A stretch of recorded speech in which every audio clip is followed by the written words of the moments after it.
Okay. Listen बेटा everyone. Good morning sir. बच्चे एक है ना क्वेश्चन दिया था मैम ने, जैसे आप उस दिन total internal reflection last topic था जो अपने डायग्राम्स के, तो है ना स्कूल में एक क्वेश्चन कराया बेटा, और इस टाइम आप ये लगा लो कि टीचर जो क्वेश्चन करा रहे हैं ना तो उसकी बहुत इंपॉर्टेंस होती है क्वेश्चन। मैम ने क्या किया, एक ऑब्जेक्ट दिया यहाँ पे, ठीक है, ऑब्जर्वर जो है वो इस साइड है, ठीक है, ऑब्जर्वर क्या है बच्चे, इस साइड है। आपको 3 रेज गिवन है, मान लो आपको कितनी रेज गिवन है बच्चे, 3 रेज गिवन है। जो एक पहली रे है ये लग रही है बच्चे किस एंगल पे, क्रिटिकल एंगल, इसको लग रही है बच्चे क्रिटिकल एंगल पे। जो ये रे है ये किसी और एंगल पे है, और एक थर्ड रे है ये किसी और एंगल पे, ठीक है, ये गिवन है आपको। Is it clear? और आपसे ये पूछा है कि ये जो ऑब्जेक्ट है O, इसकी इमेज जो बनेगी इन 3 में से किस रे पे इमेज तुम्हें क्या मिलेगी, मैक्सिमम ब्राइटनेस की मिलेगी। हमें पता होता है कि आपको उस रे की इमेज ब्राइटेस्ट मिलती है जो रे एक्चुअल में फुल एनर्जी हो जिसके पास, ठीक है बच्चे। आपको ये भी पता है इमेज बनाने के लिए हमेशा 2 रेस का आपस में क्या होना जरूरी है, इंटरसेक्शन, ठीक है बच्चे। चलो ये वाला एंगल, अच्छा ये C है, तो पहला डायग्राम क्या बनेगा बच्चे, 90 बनेगा 90, R equals to 90 डिग्री। घर से नहीं आ रहा। Is it clear? मैं दोबारा नहीं समझाने वाला, और तेरा इतना दिमाग नहीं है कि तुझको समझ पा। क्लियर है बच्चे? अब ये वाली लाइन क्या शो करेगी बेटा, बताओ, टोटल इंटरनल रिफ्लेक्शन। सर एक फोन आ रहा था। और जो ये वाली लाइट है ये क्या करेगी, रिफ्रैक्ट करेगी at an angle more than don't know what. अच्छा ध्यान दो, मोर देन क्रिटिकल एंगल कौन सा, ये वाला एंगल, ये तो एंगल ऑफ इंसिडेंस है which is less than critical angle. बेटा वो बंद कर देना कि मूर्ख अकल नहीं है ये, कुंडी खराब है। मैं उसको क्लियर है बच्चे, क्लियर है बेटा। अब ध्यान से सुनो, अगर कोई रे रिफ्रैक्ट करती है तो उसका कुछ हिस्सा क्या करता है बच्चे, रिफ्लेक्ट भी करता है। ये मैंने तुम्हें बताया, अगर रिफ्रैक्शन हो रही है 100% तो 96% अगर रिफ्रैक्ट हो रही है तो 4% रे रिफ्लेक्ट भी होगी। हम ज्यादातर केस में इसको क्या कर देते हैं, इग्नोर कर देते हैं, बट यहाँ इसको हमने काउंट करना।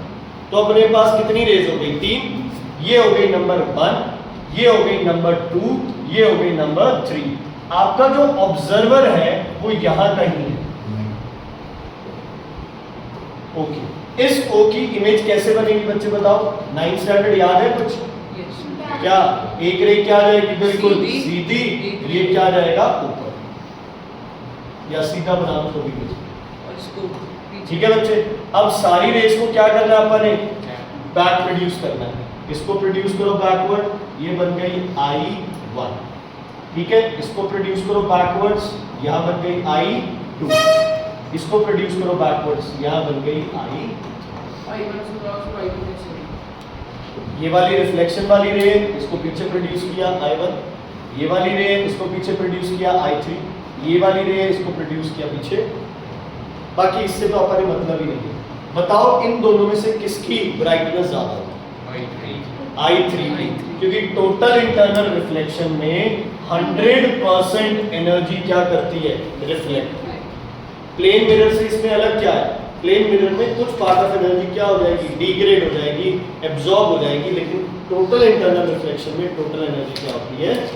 सर जब अगर क्वेश्चन आ जाए कि एंडोस्कोप यूज किया, कोई मशीन यूज की और ब्राइट इमेज मिल रही है, शार्प इमेज मिल रही है, HD इमेज मिल रही है ना, बहुत बढ़िया इमेज मिल रही है, तो हर केस में दिमाग लगाना कि कहीं ना कहीं उसका रिलेशन किससे होगा,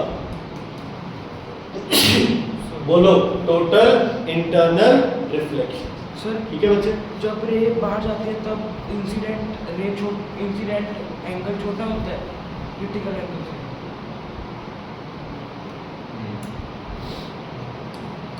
हाँ ठीक है बच्चे, क्लियर है, कोई दिक्कत है इसमें? ओके, तो आप अपनी रिवीजन को थोड़ा सा आगे बढ़ाते हैं, इस बात की रिवीजन को। हमने टोटल इंटरनल रिफ्लेक्शन वाला कर दिया, उसके बाद तुम्हारे कुछ वो प्रिज्म के डायग्राम्स आते हैं बच्चे, वो डायग्राम्स, ठीक है। जैसे ये वाला डायग्राम था और ये रे आ रही है तो क्या हो रही थी, 90 डिग्री, है ना। अगर इधर से रे आ रही है तो अब ये किधर जाएगी, नीचे, अब किधर जाएगी, इधर, तो डेविएशन कितनी होगी, 180, है ना। कई बार इस डायग्राम में पता है क्या करता है टीचर, ऐसे डाल देता है डायग्राम और यहाँ एंगल बना दिया 90, बच्चा कंफ्यूज। एक ही बात है, ये रे ऐसे, फिर ऐसे, हर जगह एंगल ऑफ इंसिडेंस लिखना है। यहाँ क्या है, जीरो। कौन सा फिनोमिनन हो रहा है यहाँ पे, कुछ भी नहीं हो रहा, कुछ भी नहीं हो रहा। लाइट क्या जा रही है, सीधी जा रही है। क्या स्पीड ऑफ लाइट चेंज होगी यहाँ पे, यस, स्पीड चेंज होगी, लेकिन रिफ्रैक्शन नहीं। रिफ्रैक्शन भी कह ही सकते हैं, यहाँ पे आई और आर दोनों जीरो ही हैं। हाँ, तो रिफ्रैक्शन हुई नहीं। हाँ, मतलब हुई नहीं। सर एक ना मैंने कहा जितनी भी डायग्राम है सबके वो करने हैं यूजेस, वो कैसे मतलब सब नीचे दिए हुए हैं। 3-4 के दिए हुए, सबके नहीं दिए। जैसे ये होता है इन्वर्ट करने के लिए, है ना, कोई मैंने कौन सा डायग्राम बनवाए थे, तो बच्चे वो उनकी बुक में लिखे हुए हैं, ठीक है। जैसे ये वाला डायग्राम जो था, सारे 90 45 वाले के देते हैं। इसको टोटली रिफ्लेक्टिंग प्रिज्म भी बोलते हैं, टोटल रिफ्लेक्टिंग प्रिज्म भी बोलते हैं, ठीक है। ये किस में यूज होता है आपका, पेरिस्कोप में, है ना। ऐसे नीचे भी आप क्या करोगे, ऐसे ये बना दोगे, तो ये होगा। ये किस में यूज होता है, पेरिस्कोप में यूज होता है। ये आपको इमेज को सीधा करने में या इन्वर्ट करने में क्या करता है, काम करता है, ये उसमें लिखा हुआ है, जैसे एक लाइन में करता है। अच्छा, अगर 60 वाला है तो एक थोड़ा सा बता दो। सर इजी है, ये 60 है, ये भी 60 है, ये भी 60 है। डेविएशन इसकी आएगी 60। बताओ हसरत, ये लाइन किधर जाएगी बच्चे, सीधी। यहाँ क्या बनेगी, नॉर्मल एंगल। ये एंगल कितना होगा बच्चे, 60। पास वाला एंगल कर लिया करो, सेम ही एंगल से 60 कितने पे जाएगी, ये 60 पे। अब एंगल क्या बनेगा, 90 ऊपर चेक कर लेते हैं। ऊपर 90 बनेगा। ये 60 है, ये 90 है, ये कितना रह 30 गया, 30। ये भी क्या बनेगा 30 बच्चे, 30। तो ये एंगल क्या 90 बनेगा, 90। ये रे क्या रहेगी, सी। अब इसकी डेविएशन इधर से देखो तो 120 आती है, लेकिन इसको प्रोड्यूस करके ये देखो तो कितनी आती है, 60।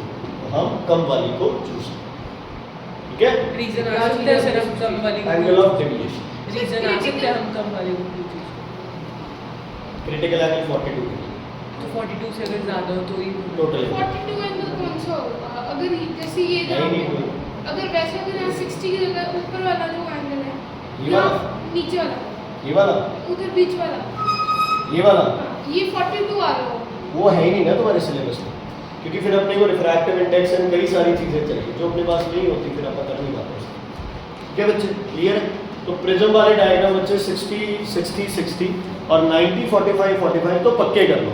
जो 90 60 30 वाला है ना, वो बहुत कम चांसेस होते हैं आने के, बट अपने को मतलब नहीं है। आप पास सिर्फ देखेंगे अगर angle of incidence critical angle के बराबर है तो 90, ज़्यादा है तो, ठीक है। अच्छा, एक और क्वेश्चन है, आपके पास येलो लाइट का क्रिटिकल एंगल गिवन है बच्चे, कुछ भी मान लो येलो लाइट का क्रिटिकल एंगल गिवन है आपके पास 45, ठीक है। येलो लाइट का क्रिटिकल एंगल कितना गिवन है, 45। क्या क्रिटिकल एंगल लाइट के कलर पे डिपेंड करता है? यस। रेड का मैक्सिमम, वायलेट का कम। रिवर्स से एक्सप्लेन कर दो कैसे डिपेंड करता है उस पे, बताओ। देखो, क्रिटिकल एंगल का मतलब है रिफ्रैक्शन का क्या हो जाना, एंड हो जाना, ठीक है। वायलेट की रिफ्रैक्शन क्या है, बहुत ज्यादा, तो उसका एंड क्या आएगा, जल्दी। रेड की रिफ्रैक्शन क्या है, बहुत कम, तो उसका एंड क्या आएगा, लेट, ठीक है। क्रिटिकल एंगल का मतलब है, अगर क्रिटिकल एंगल है 42, इसका मतलब है 0 से 42 तक रिफ्रैक्शन है, आगे क्या है, टोटल इंटरनल रिफ्लेक्शन। लेकिन अगर क्रिटिकल एंगल है 80, इसका मतलब है 0 से 80 तक थोड़ी थोड़ी थोड़ी थोड़ी क्या करता रहेगा, रिफ्रैक्शन, और सिर्फ 80 से 90 क्या करेगा, टोटल इंटरनल रिफ्लेक्शन, ठीक है। Red colour the deviation is less, so critical angle will be, ठीक है। अब इधर देखिए, आपके पास ये एक लाइट आई बच्चे, जिसमें रेड है, ब्लू है और येलो है, और ये वाला एंगल है 45, ये वाला एंगल है 90, ये वाला एंगल है 45। प्लीज बच्चे इस क्वेश्चन को सबसे ध्यान ज्यादा से, डेविएशन कौन सी कलर की होती है? सबसे ज्यादा डेविएशन आप बताओ,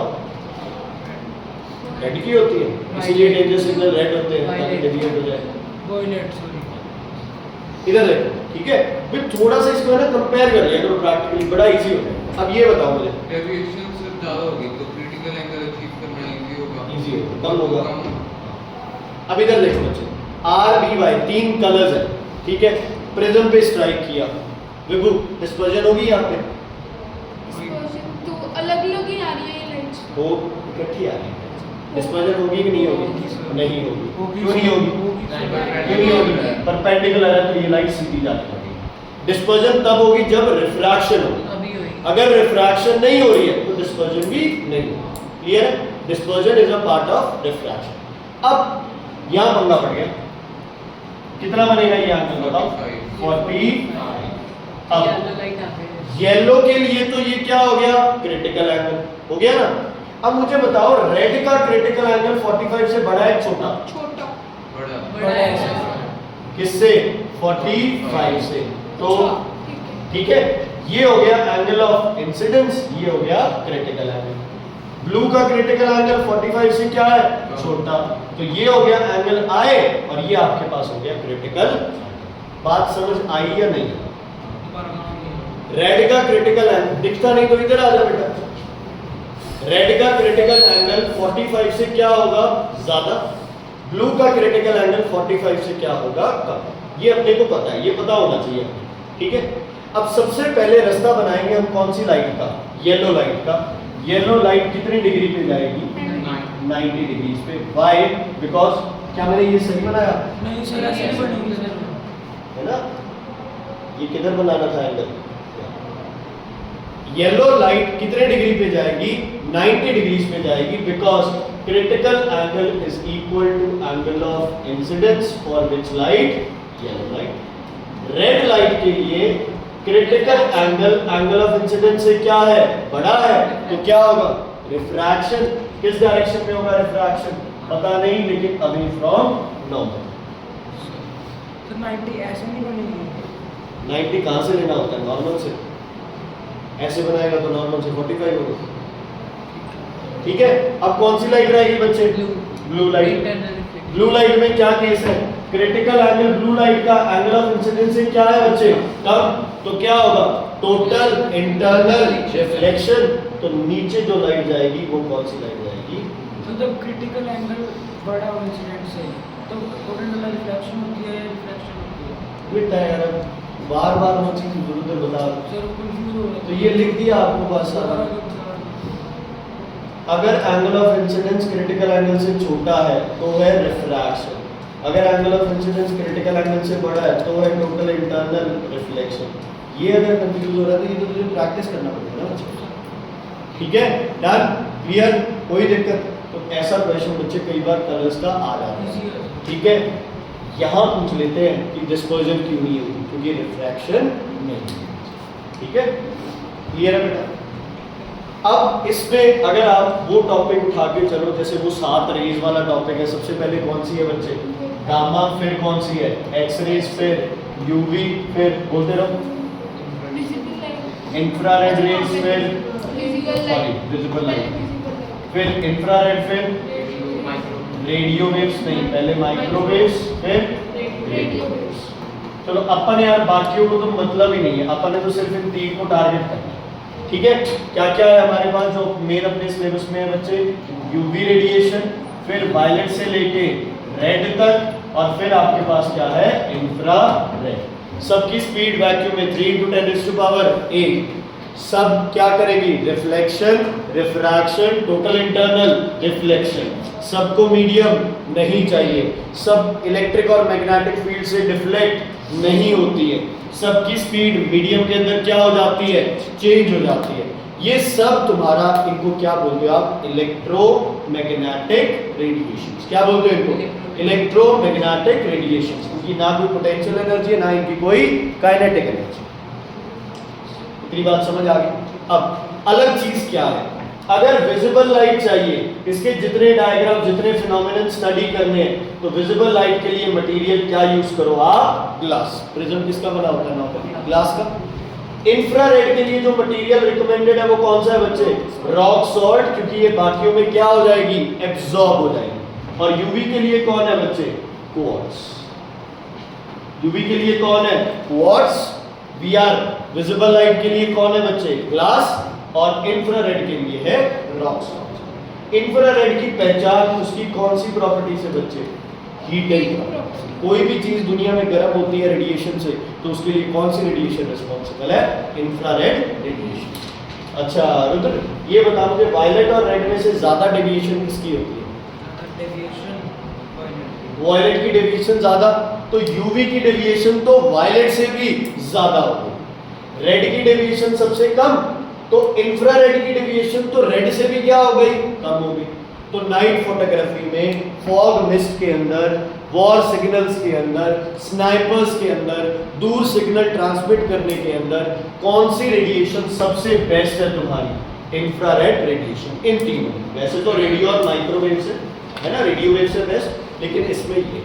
अच्छा, वेवलेंथ तीनों में से किसकी ज्यादा है? सबसे ये तो विजिबिलिटी की अगर हम स्नाइपर वगैरह मतलब यूज करें तो ज्यादा है। नहीं, सेंड हो जाएगी ना रीजन वो सिग्नल तो ट्रांसमिट हो जाएगी। जो इंफ्रारेड रेडिएशन है वो हीटिंग के लिए कैसे रिस्पॉन्सिबल है? हीट जो भी होती है ना, सूरज में जो गर्मी देता है ना, सूरज को इंफ्रारेड की गर्मी है। सूरज की लाइट से इंफ्रारेड हटा दो, गर्मी नहीं मिलेगी। हाँ जी बच्चे, वेवलेंथ किसकी सबसे ज्यादा है? यूवी की ज्यादा है। यूवी की ज्यादा है ना, क्यों? क्योंकि रेड की वेवलेंथ क्या होती है? ज्यादा। वायलेट की वेवलेंथ क्या होती है? कम। तो भाई अल्ट्रावायलेट की और भी कम और इंफ्रारेड की और भी ज्यादा। वेवलेंथ इंफ्रारेड की ज्यादा, फ्रीक्वेंसी इंफ्रारेड की कम। ठीक है बच्चे, लेकिन वेवलेंथ और फ्रीक्वेंसी का प्रोडक्ट हवा के अंदर क्या आना चाहिए? 3 × 10⁸ मीटर पर सेकेंड। तुम्हें पता है ना, अगर तुम्हें V इक्वल्स टू क्या था फॉर्मूला? Lambda × f। लैम्डा हमेशा किसमें? मीटर्स में। फ्रीक्वेंसी हमेशा किसमें? हर्ट्ज में। और स्पीड हमेशा किसमें? मीटर पर सेकेंड। मीटर पर सेकेंड। क्लियर है बच्चे? कोई दिक्कत, कोई परेशानी है तो बताइए, नहीं तो नहीं। ठीक है जी। अब topic scattering, bouncing back of radiations, reflection.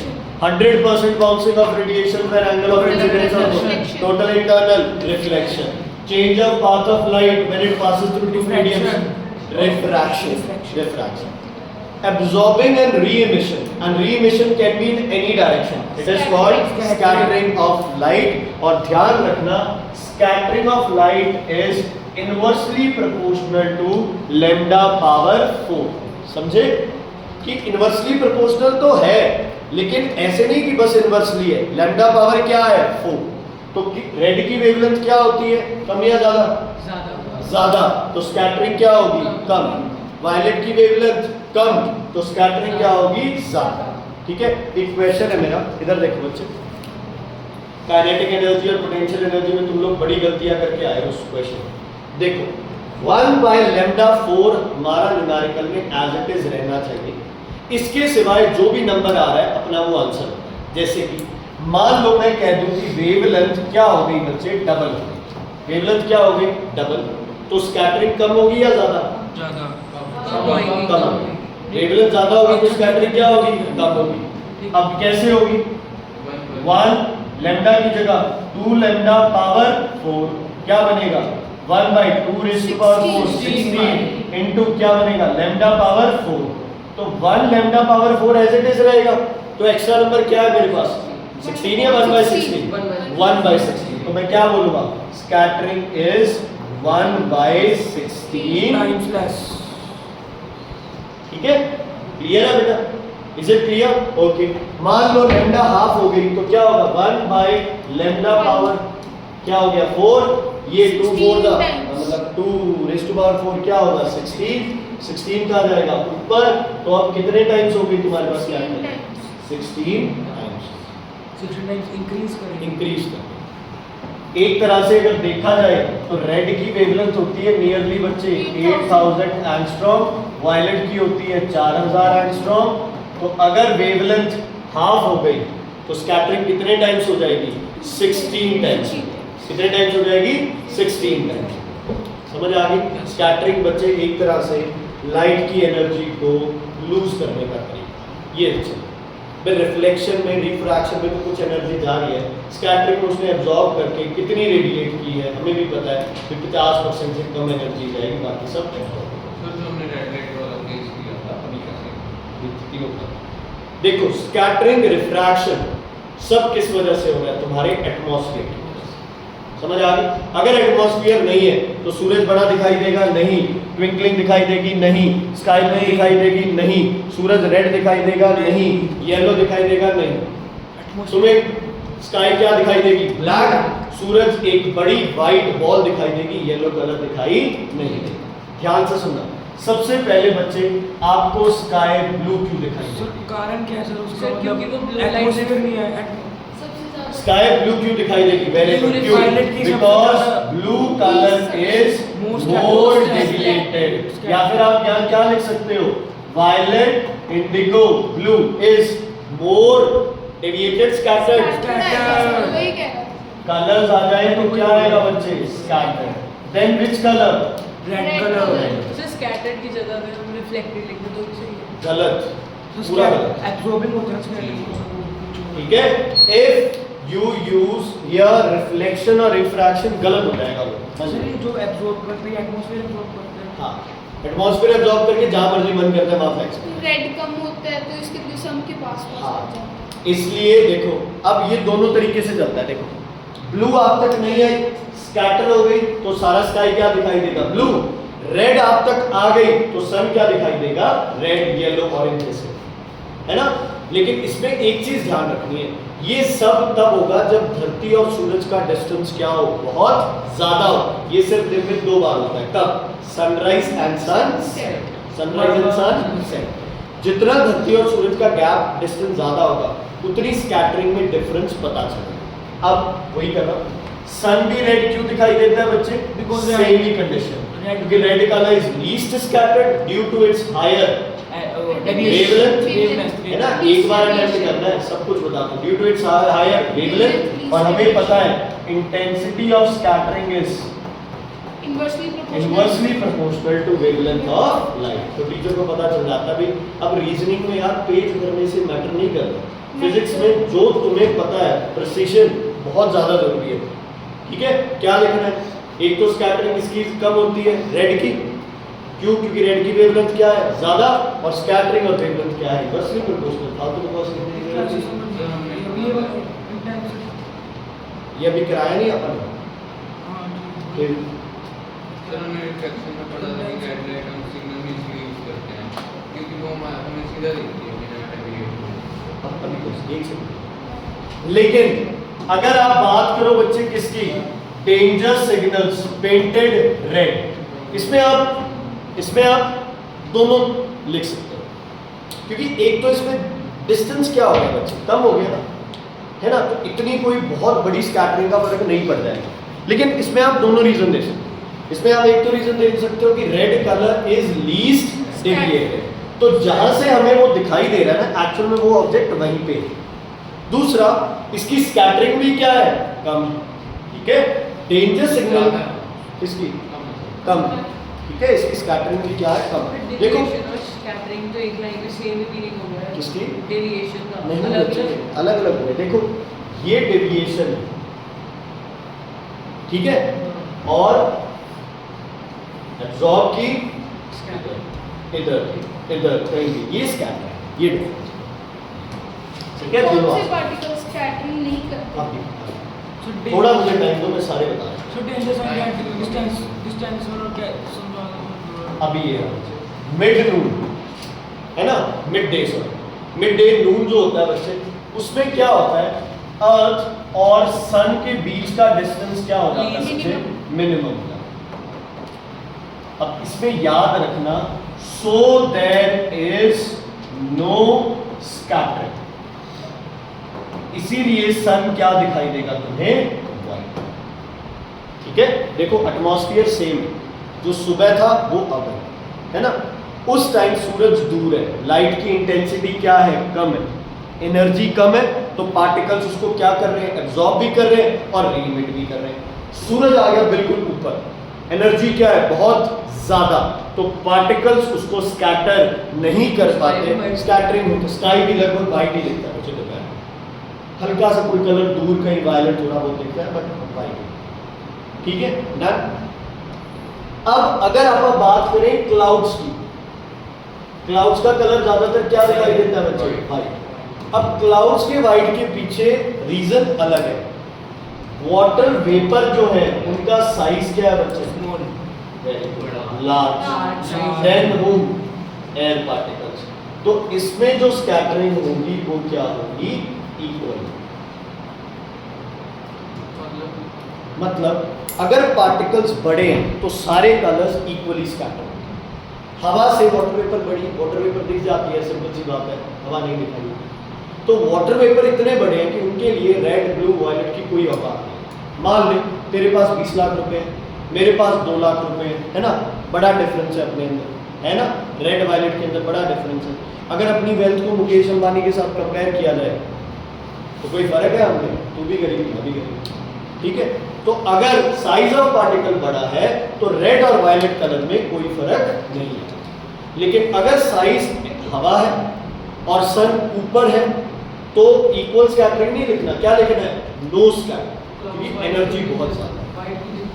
सारे कलर्स आ रहे हैं, रेड, ब्लू, वायलेट, इंडिगो सब आ रहे हैं, तो फिर सारे वो इकट्ठे वाइट ही बनाए। ठीक है बच्चे, मिड डे पे सूरज सबसे पास है तो एनर्जी क्या है, बहुत ज्यादा, तो स्कैटरिंग क्या होगी, नहीं कर पाएगा, छोटे पार्टिकल से स्कैटरिंग नहीं कर पाएगा। लीस्ट डिस्टेंस है, so no colour is, Intensity is high of the light, so there is no scatter.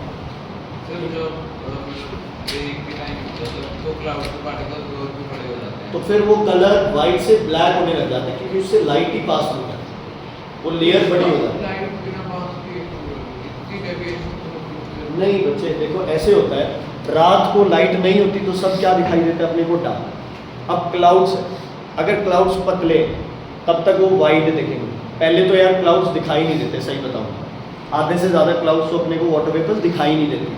थोड़े थिक हो गए तो क्या दिखाई देंगे, वाइट। ज़्यादा थिक हो गए तो हल्के से कलर किस में चेंज होने लग जाएंगे, ग्रे, डार्क ग्रे। और अगर पूरा फुल भरा हुआ है, पानी पानी है उसमें, है ना, फ्रोजन आइस और सब कुछ है, तो वो अपने अंदर से पास नहीं करने देता, तो वो कलर क्या होगा, ब्लैक। लाइट ग्लास से भी पास हो जाती है, तो ग्लास से? मतलब क्लाउड से भी नहीं पता, पूरे लिक्विड फॉर्म में वाटर से भी हो जाती है। नहीं बच्चे, सॉलिड फॉर्म भी बन जाती है ना उसके ऊपर, बर्फ बन जाती है ना। और बाकी अगर लिक्विड भी है तो बहुत बड़ी लेयर है यार क्लाउड्स की। ग्लास की अगर आप बहुत बड़ी लेयर कर दें, है ना, और क्लाउड्स में तो साथ में क्या है बच्चे, आपके डस्ट पार्टिकल्स भी हैं, गैसेस भी हैं, तो सब चीज़ें मिलकर फिर कट हो जाती है। ठीक है, डन है बच्चे, ठीक है, स्कैटरिंग समझ आ गया। ये पार्ट छोटा जरूर है लेकिन इस पार्ट से बच्चे क्वेश्चंस एक्सपेक्टेड रहते हैं, ये स्कैटरिंग वाला पार्ट, ठीक है, स्पेक्ट्रम में से। बाकी यार इंफ्रारेड, यूवी, विजिबल लाइट की कोई एक दो। अच्छा एक चीज़ बताओ, फोटोग्राफिक प्लेट को कौन इफेक्ट करता है तीनों में से? एक तो विजिबल लाइट, सिंपल, और दूसरी यूवी रेडिएशन। इफेक्ट मतलब अगर एक फोटोग्राफिक प्लेट है, जिंक सल्फाइड की स्क्रीन होती है, अगर उसके रेडिएशन, हाँ जी, हाँ, मतलब ब्लैक नहीं है, वो वाइट ही आती, जैसे यार एक्सरे वाली नहीं है शीट, वाइट आती है, है ना, उस पे रेज लगते ही क्या हो जाएगी, वो ब्लैक हो जाएगी। तो ऐसे ही आप मानो कि एक फोटोग्राफिक प्लेट है, हाँ अच्छा, फोटोग्राफिक प्लेट नेगेटिव्स जो होते हैं, जैसे आपके पास है ना पुराने कैमरेज होते हैं तो उसमें नेगेटिव्स डलते हैं, ठीक है। तो अब बच्चे क्या है, उस नेगेटिव को कौन कौन सी लाइट इफेक्ट कर सकती है, विजिबल लाइट और यूवी रेडिएशन। कौन उसे इफेक्ट नहीं करती, इंफ्रारेड रेडिएशंस। कौन उसे खराब नहीं करती, इंफ्रारेड रेडिएशंस। तो अगर आप नेगेटिव से फोटो बना रहे हो तो रूम में विजिबल लाइट जलाओगे या इंफ्रारेड जलाओगे, इंफ्रारेड, क्योंकि इंफ्रारेड उन फोटोज को अफेक्ट नहीं करेगा। अगर नॉर्मल लाइट में तुम नेगेटिव से फोटो बनाने लगो तो वो फोटोज क्या बनेगी, ब्लर बनेगी, क्योंकि नॉर्मल लाइट उसमें क्या करेगी, इंटरफेयर। विजिबल लाइट और इंफ्रारेड रेडिएशन उसे इफेक्ट करती है। विजिबल और यूवी, इंफ्रा नहीं, इंफ्रा। ठीक है बच्चे, क्लियर, ओके। ये कौन सा लेंस होता है, कन्वेक्स। ये कौन सा होता है, कनकेव होता है। कन्वेक्स में लाइट किधर जाती है, towards the towards the base. उल्टा है, शाबाश। कन्वेक्स में लाइट किधर जाती है? Towards the principal axis. Concave में किधर जाती है? Away from principal axis. अब है ना, कई लोगों को F1 F2 की बड़ी कंफ्यूजन रहती है, ध्यान से सुन लो बच्चे। अच्छा, तुम्हारे हिसाब से देखो, वैसे ही करो, कन्वेक्स कनकेव कौन थोड़ा सा ज्यादा इंपॉर्टेंट लगता है? कन्वेक्स। कन्वेक्स, ठीक है। तो कन्वेक्स में नॉर्मल चलती है चीजें, ये साइड होगी 1, ये साइड भी होगी 1, और 1 के बाद क्या आता है बच्चे? 2, तो इधर होगा 2 और इधर भी होगा। सर 2F2 की जगह C2 लिख सकते हैं। बता, ये होगा बच्चे तुम्हारे पास, इसमें क्या होगा? 2F2। उल्टा होगा, इधर होगा 2F2, क्योंकि ये लेंस ही उल्टा है, अपने को ये लेंस ही नहीं पसंद है। 2F1 F1 और 2F। ध्यान से सुनो, पिछले साल हमने पढ़ा था कि F और C 2 पॉइंट थे, और जो C पॉइंट था वो F का क्या था गुरीना जी? डबल था। क्या था? डबल था। यहाँ F का डबल कौन है? 2F। तो अगर क्वेश्चन में अगर C1 और C2 और अगर C2 और C1 आ जाए तो भी घबराना नहीं है, ये भी क्या है? सही सही, ठीक है। Centre of curvature and 2F is one and the same thing, कोई फर्क नहीं पड़ता। अभी मत लिखो, क्वेश्चन में आ जाए तो है, तुम नहीं लिखोगे, तुम तो ये F और 2F लिखोगे, ठीक है बच्चे। अगर एक रे पैरेलल जा रही है तो कहां से पास करेगी बच्चे? बताओ, कहां से पास करेगी? फोकस से। अगर ऑप्टिकल सेंटर से पास कर रही है तो क्या बन जाएगी? स्ट्रेट। जहां भी इमेज बन रही है वहां पे इमेज बना दो। रियल इमेजेस कहां बनती है? हमेशा right side on the screen, right side on the screen. Virtual images कहां बनती है? लेफ्ट साइड, है ना? हाँ जी। ये पैरेलल रे कहां से पास करेगी बताओ? F1 से F2 से? F2 से। F2 से, ये भी F2 से, इसको F2 से पास कराओ और क्या भेज दो? सीधा। दूसरी लाइन कहां से पास कराएंगे? ऑप्टिकल सेंटर से। ये इमेज वर्चुअल होगी, रियल होगी बच्चे? वर्चुअल। वर्चुअल, क्योंकि ये डॉटेड रे से बनी है ना, ये टुवर्ड्स द क्या बनी है? ऑब्जेक्ट बनी है। इसको आप स्क्रीन पे देख सकते हो? नहीं देख सकते। इन्वर्टेड होगी, इरेक्ट होगी? इरेक्ट होगी, है ना। और क्या हो गई? डेफिनेशन। ये सारी सेम बनेगा सेकंड के। जब आप जितना लेंस के पास आओ, देखो बच्चे, अगर मैं मिरर वर्ड यूज करूं वो लेंस, ठीक है, 9th का मिरर चैप्टर चल रहा है, वो बोला है। जितना आप लेंस के पास आ रहे हो, इमेज उतनी लेंस से दूर जा रही है। आप फोकस पे आ जाओ, इमेज किस पे आ जाएगी? इन्फिनिटी पे, है ना। आप F और O के बीच में आ जाओ, इमेज क्या है? अब तो इन्फिनिटी पे चलेगी। अब इमेज रियल अपना नेचर ही छोड़ देगी, क्या बन जाएगी? वर्चुअल। और ऑब्जेक्ट के कहाँ बन जाएगी? पीछे। हर एक पॉइंट की एप्लीकेशन लिखवाई हुई है, वेरी इंपॉर्टेंट, वेरी F पे केस वाला बना दो। F पे कनकेव। सेकंड के सारी सेम है। यहाँ वाले F पे Yes. पैरेलल है, कहाँ से पास करेगी? यहाँ से सीधी जाएगी, सेंटर ऑफ कर्वेचर से। ठीक है, अगर कोई रे फोकस से पैर जा रही है तो पैरेलल हो जाएगी। कनकेव में, वो बता दो। कौन से वाली फोकस से? F2 से। यहाँ से, हाँ, यहाँ से जा रही है, ये वाली कह रहे हो? ठीक है। क्या हो जाएगी बताओ? पैरेलल होती है। पैरेलल हो जाएगी। इधर कह रहे पैरेलल। इधर left hand side, left hand side, Left. Right side. Left side, Right, right, So left. Right हो रही है। लगाओ, left right. Left left side. एक सेकंड, एक सेकंड, ये क्या है अपने पास? लेंस है। Reflecting surface. लेंस है। Prism है। हाँ, ये ना, आप कह रहे हो ये ऐसे हो जाएगी? नहीं सर, लेफ्ट नहीं होगी। Left hand side. ये ऐसे जाके और ये ऐसे। ये सर कैसे? कैसे? क्या हो गया? क्या लग रहा है? Left to right. वो जो पैरेलल होती है ना, वो F1 से होती है। F1 मतलब इसमें ये जिस फर्क है, एक F1 से पास करके एक पैरेलल। एक ये ऐसे गई, ये टुवर्ड्स जाएगी, अवे जाएगी प्रिंसिपल एक्सिस से अवे, एक बार ऐसे मुड़ी और फिर ऐसे दूर चली, पता ही नहीं अपने को कहाँ जाएगी। लेकिन अगर कोई लाइन इसकी डायरेक्शन में आ रही है ना, ऐसे, कि अगर आप इसे प्रोड्यूस करो और यहाँ पहुंच जाए, वो रे कैसे चली जाएगी? फिर यहाँ से जो F2 से पास करेगी वो कहाँ पे जाएगी? ये रे अरे F2 2F2 से वो F2 से पास करेगी, फिर वो वो भी नीचे चली जाएगी। सर अगर मान लो कन्वेक्स में भी फिर ऐसे ही होगा। कन्वेक्स में देख लेते हैं। ये भी तो है ही, बस इसके जो प्रिज्म्स है वो ऐसे ये F1 हो गया, तो F1 वाली लाइन क्या हो जाएगी? सीधी हो जाएगी। लेकिन अगर कोई लाइन F2 की तरफ आ रही है ना, F2 की तरफ आ रही है, कोई चक्कर नहीं, पता नहीं कहाँ करेगी कहीं। अगर ऑप्टिकल सेंटर से पास हो तो सीधी जाएगी। देखो parallel line will pass through F2 and line passing through a रे passing through F1 will become parallel. ये याद रखना, अगर कोई रे F2 से पास कर रही है तो वो पैरेलल हो जाती है। फिर उल्टा बोल गया इसको। अगर कोई रे पैरेलल है तो वो कहां से पास करेगी? F2 से। और अगर कोई रे कहां से पास कर रही है? F1 से, तो वो क्या हो जाएगी? पैरेलल हो जाएगी। दिस इज वेरी वेरी नहीं सर, सेम ही है दोनों का मीनिंग। 2 कैसे सेम हो गया यार? फिर F2 कौन सी ले रहे हो सर? कनकेव है कन्वेक्स वाली? वही हो। ये कौन सा मिरर है? हसरत बातें बाद में कर लियो, कमेंट बाद में कर लियो, पढ़ लो। अब पढ़ाई की बात चल रही है। फिर सुनो, अगर क्या बोला मैंने अभी, अगर कोई रे पैरेलल जा रही है तो कहां से पास करेगी? F2 से। क्लियर? लेकिन अगर कोई रे F1 से पास कर रही है तो ये क्या हो जाएगी? पैरेलल। समझ आ गई? क्लियर है बच्चे? कभी भी पैरेलल रे F1 से पास नहीं करेगी, और अगर कोई रे F2 की लाइन में ऐसे आ रही है तो वो पैरेलल नहीं होगी, वो पता नहीं कहां जाएगी, कहीं भी जा सकती। ठीक है?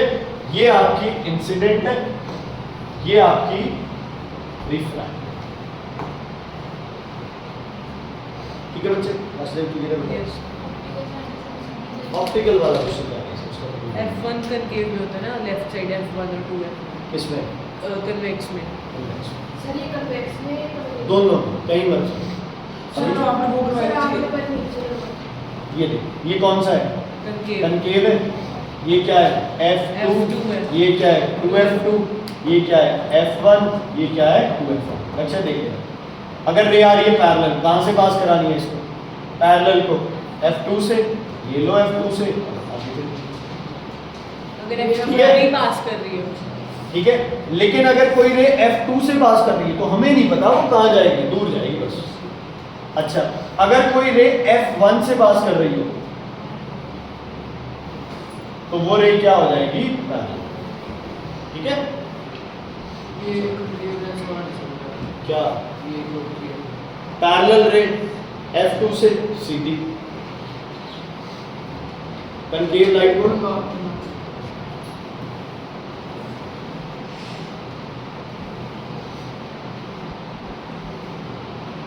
पैरेलल रे F2 तक सीधी।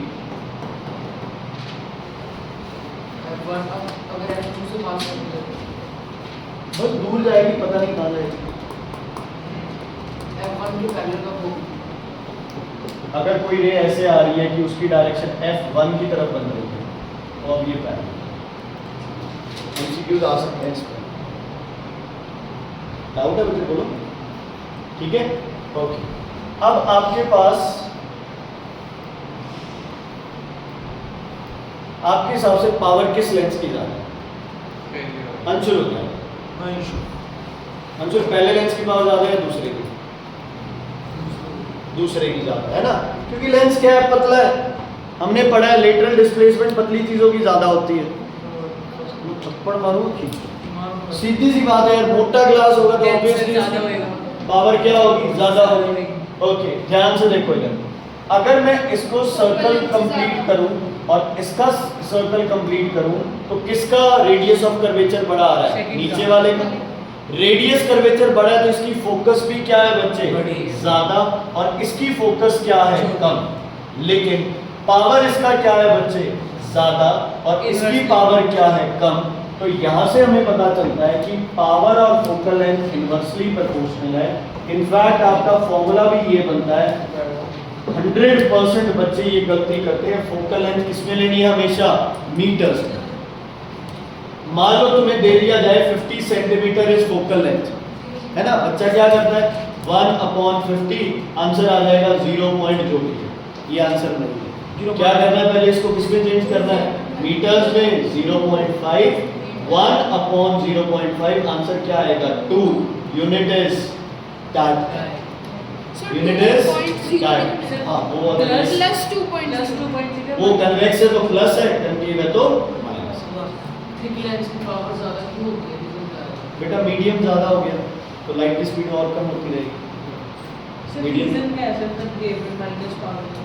फोकल लेंथ माइनस हो, कन्वेक्स की focal, convex slow sir convex में नेगेटिव होती है ना? पॉजिटिव होते हैं।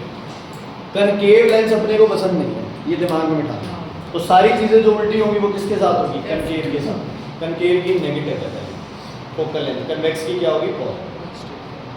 ठीक है बच्चे, एक और चीज समझो, मान लो अगर ये लेंस है ना, और मैंने क्या किया, इसके आधे पार्ट को कवर कर दिया, कितनी इमेजेस मिलेगी? एक एक ही मिलेगा। ठीक है, आधा पार्ट कवर हुआ है तो इमेज मिल जाएगी। हाँ ठीक है, थोड़ी इंटेंसिटी क्या मिल जाएगी अपने को? कम मिल जाएगी, लेकिन इमेज में कोई फर्क पड़ेगा? कोई फर्क नहीं। लेकिन अगर मेरे पास एक लेंस है जिसके दो ऑप्टिक ये रिफ्रैक्टिव इंडेक्स है, अब बताओ कितनी इमेजेस मिलेगी इस ऑब्जेक्ट? 2 मिलेंगे, अलग-अलग दो मिलेंगे। है ना, कितनी मिलेगी अपने को? 2 इमेजेस मिलेंगी, अलग अलग मिलेगी। 3 रिफ्रैक्टिव इंडेक्स होते तो कितनी इमेजेस मिलती? 3 मिलती। इस पे क्वेश्चन बोल नहीं रहा था था। एक हाफ कवर है तो हाफ कवर है, कोई फर्क नहीं, एक इमेज मिल जाएगी ये। सिर्फ जिस साइड ऑब्जेक्ट है वो सारा साइड कवर है, बट राइट साइड अनकवर्ड है। फिर तो लेंस में तुम्हें काला कपड़ा डाल दे तो क्या ही मिलेगा? इसलिए मैंने लाइट। ठीक है, एमसीक्यू पॉइंट। क्लियर है? कोई दिक्कत इसमें, कोई प्रॉब्लम है तो बताइए। नहीं? अच्छा, एक चीज बताओ मुझे, कोई भी सामान है, मान लो वो एयर से एयर में ट्रैवल करता है, या वो एयर से वाटर में ट्रैवल कर रहा है, वो एयर से ग्लास में ट्रैवल कर रहा है। अभी तक तो रुद्र ने एक बार भी नहीं कहा, समझ नहीं आया, वो भी तो कहलवाना है एक बार। हाँ जी, ये 3 चीजें आपके पास, ऐसा ये तो आती है, सर अच्छे से आती है। ठीक है। एंजल, इन तीनों में रिफ्रैक्शन सबसे कम किसमें है? एयर टू ग्लास में रिफ्रैक्शन सबसे कम होगी, क्योंकि एयर टू एयर तो रिफ्रैक्शन हो ही रही है। हमें कोई पंखे इधर दिख रहे उधर दिख रहे, शर्म आनी चाहिए बेटा। सर समझ नहीं आया। यहाँ रिफ्रैक्शन क्या होगी बच्चे? एक तरह से हम कहेंगे रिफ्रैक्शन क्या होगी? 0 होगी नहीं रिफ्रैक्शन। अब यहाँ पे स्पीड सबसे ज्यादा चेंज हो रही है तो रिफ्रैक्शन यहाँ क्या होगी? मैक्सिमम। मैक्सिमम। ये होगी रिफ्रैक्शन मैक्सिमम। ठीक है बच्चों, मतलब दो ऑब्जेक्ट्स के बीच में जितना ऑप्टिकल डेंसिटी का डिफरेंस ज्यादा रखोगे उतनी रिफ्रैक्शन क्या होगी? ज्यादा, और उतना ही उस चीज की पावर क्या बनेगी? ज्यादा, है ना। आप किसी लेंस को वैक्यूम में ले जाओ और हवा में लाओ उसको, तो हवा में उसकी पावर क्या हो जाएगी? कम हो जाएगी। वैक्यूम में उसकी पावर क्या रहेगी? ज्यादा। ध्यान से देखो, ऑप्टिकल डेंसिटी के बारे में क्या होता है? पता नहीं, सुनो। बता दो। एक बॉडी, एक मिनट यार, एक बॉडी वैक्यूम से क्या जा रही है बच्चे? ग्लास, और फिर वापस जा रही है वैक्यूम। दूसरी है जो जा रही है एयर टू ग्लास, फिर किस में जा रही है बच्चे? दोबारा एयर। फिर जा रही है आपके पास water to glass to water, और लास्ट आपके पास है glass to glass to glass. ठीक है, दोबारा बताना प्लीज। आपके पास ये लेंस है बच्चे, ग्लास का बना हुआ कन्वेक्स लेंस है मान लो, है ना। इसको पहले वैक्यूम में रखा, फिर हवा में रखा, फिर वाटर में रखा, और फिर ग्लास में रखा। ठीक है, मैं जो कह रहा हूँ, मैं ये कह रहा हूँ यहाँ पावर सबसे क्या होगी? कम होगी। मैं तो कह रहा हूँ पावर 0 होगी, क्योंकि लाइट क्या करेगी? सीधी ट्रैवल करेगी। तीनों मीडियम क्या है? सेम। यहाँ पावर थोड़ी सी क्या होगी बच्चे? ज्यादा। यहाँ पावर क्या होगी? और ज्यादा। और यहाँ पावर क्या होगी? सबसे ज्यादा, क्योंकि यहाँ डिफरेंस क्या रहेगा? सबसे ज्यादा रहेगा लाइट के स्पीड। अब पावर कम है तो फोकल लेंथ क्या होगी? ज्यादा। यहाँ फोकल लेंथ कम, यहाँ फोकल लेंथ और कम, और यहाँ फोकल लेंथ सबसे कम। नेग्लिजिबल 0। बताना तो अब अगर मैं इस लेंस को हवा से वाटर में रखता हूं तो पावर क्या हो जाता है? पावर और focal length inversely proportional. Power ज़्यादा हो जाएगी। ग्लास फोकल लेंथ ज़्यादा नहीं होगी। पावर की इनवर्सली प्रोपोर्शनल है भाई, पावर इसमें है ही नहीं। इनफैक्ट पता है इसमें फोकल लेंथ कितनी होगी? बताना मेरे को। होएगी पावर इक्वल्स टू 0 तो फोकल लेंथ क्या होगी? 1/0 Infinite। क्या होगी? कैन नॉट बी डिफाइन ही नहीं कर सकते बहुत आप। ज़्यादा रहेगी। है ना, क्योंकि एक ही मीडियम है यार, उनका क्या लेंस और क्या मीडियम। ध्यान से सुनो, अगर आप ग्लास को, क्वेश्चन है, अगर आप बच्चे ग्लास के लेंस को हवा से किस में लेके आ रहे हो? ग्लास को वाटर में लेके आ रहे हो, तो बताओ इसकी फोकल लेंथ पे क्या फर्क पड़ेगा? सर पहले जाओ पावर पे, बताओ हवा से वाटर में आया, पावर बड़ा कम हो गया? कम होगा। कम हो गया तो पावर क्या करेगा? डिक्रीज। Focal length तो decrease। फोकल लेंथ क्या करेगी? Increase। बस इसे सुनने को रुक जाओ ना टेंशन। ठीक है, रुक जा यार, बाकी समझ आ गया जनाब। क्लियर है ये चीज? अब अगर आप इस ग्लास को ग्लास में ले जाओगे तो पावर और डिक्रीज करेगा, फोकल लेंथ क्या और करेगी? increase करेगा। ठीक है बच्चे, कोई दिक्कत कोई प्रॉब्लम इसमें है तो बताइए। क्लियर है ये तो चीज? क्यों डिक्रीज किया पावर? बेटा डिफरेंस नहीं रहा ना, यहाँ क्या है, मान लो 2 × 10⁸ है, ये 3 × 10⁸ है, तो लाइट में जितना फर्क होगा उतनी बेंडिंग ज़्यादा होगी। ये 2.5 है तो बेंडिंग क्या होगी? कम होगी। और ये तो है, इसमें बेंडिंग होगी नहीं। पावर का मतलब है रिफ्रैक्शन। ठीक है, इक्वेशन और है बच्चे, इस बार पेपर में था, ये लाइट है, ये यहाँ से पास कर गई, आपने बीच में एक ग्लास लैब रखी, बताओ अब लाइट एफ पे ही कट करेगी इसको, या ज्यादा पे कट करेगी या कम पे कट करेगी? पहले कट करेगी, पहले बाद में। ग्लास लैब रख दिया बीच में, तो क्या पुराने वाला ही रास्ता होगा या रास्ता अलग हो जाएगा? अलग तो हो जाएगा, ये तो सबको मतलब सेम तो नहीं रहेगा, है ना? डेंसिटी कम। पहले करते हैं। कोई ये दिमाग नहीं लगा रहा है कि ग्लास लैब में इंसिडेंट और रिफ्रैक्टेड रेस क्या हो जाती है आपस में? पैरेलल हो जाती है। क्या पता सेम जगह आ जाए? पहले होते तो सेम जगह नहीं आती? डेविएशन चेक करें, करो। चलो, बताओ। पहले होगी सर। यहाँ क्या बनाऊं मैं पहले? नॉर्मल। एयर टू ग्लास किधर बेंड करेगी? Towards normal. कहाँ बेंड करेगी? Away from normal. ये वाली और ये वाली आपस में क्या रहेंगी? पैरेलल। पता है ना? इधर कर देता हूँ इसको, मान लो ये है बाद ना, में फिर कट करेंगे। ये आ रही है अपने पास towards normal, away from normal, तो पहले वाली रे से ये रे क्या चली गई? इधर चली बाद गई। में कट करेंगे। अब ये कहाँ जाके लगेगी? इस पे, यहाँ। तो ये वाला पॉइंट क्या हो गया? Right side shift. देखने में ऐसे लगता है भी ये लगा दिया तो और पास आ जाएगी, ये नहीं, जब सॉल्व किया तब पता लगा। ये क्वेश्चन है ना, बोर्ड में आता है इसलिए। ठीक है, बच्चा आया एकदम आगे पूछा सर क्या होगा, मैंने कहा पास हो जाएगा। ठीक है, तो चलो आप एक बार सॉल्व करते हैं, अभी जल्दबाजी में करते हैं। फिर एकदम यार मैंने कहा नहीं रुको, इसको आप सॉल्व जब तक इस पे, इसीलिए मैंने उस दिन आपको ये बताना स्टार्ट कर दिया कि अगर लाइट कहाँ से आ रही है? यहाँ से आ रही है, तो इमर्जेंट रे किधर होगी? इस साइड होगी। अगर लाइट इधर से आ रही है तो इमर्जेंट रे क्या होगी? इस साइड होगी। कई बार जल्दबाजी में अपने को करना पड़ेगा। ठीक है, ओके। अगर इसकी जगह हम यहाँ पे कोई और रिफ्रैक्शन का है सब्सटेंस, क्या रखते हैं आप? प्रिज्म रखते हैं। अब क्या होगा? पहले टुवर्ड्स द बेस होएगी। कौन सेम किसने बोला? शाबाश। प्रिज्म हमेशा लाइट को किधर भेजता है? अपने बेस की तरफ। तो लाइट पहले क्या हो जाएगी? पहले। और अगर ये केस करके होता फिर डिपेंड करता है वो तो।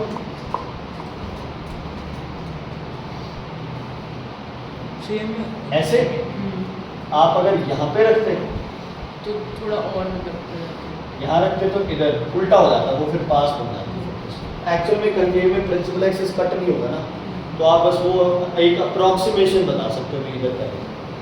ठीक है बच्चे, मिरर फॉर्मूला और sorry lens formula 1/f equals to 1/b minus 1/u और मैग्निफिकेशन का formula v/u equals to i/.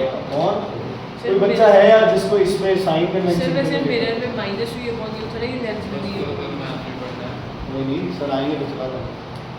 ऐसे ही सर अब तुम्हारा होमवर्क सुन लो, अब रोज क्लास है, रोज होमवर्क है। तुम्हें न्यूमेरिकल्स करने हैं बच्चे, गर्ल्स करेंगी ऑड न्यूमेरिकल्स इस फॉर्मूला पे, और बॉयज करेंगे बच्चे इवन न्यूमेरिकल्स। तो you can decide you want to do odd और इवन, इट्स योर सारे कर चॉइस। सकते हैं सब। सारे भी कर सकते हो मर्जी।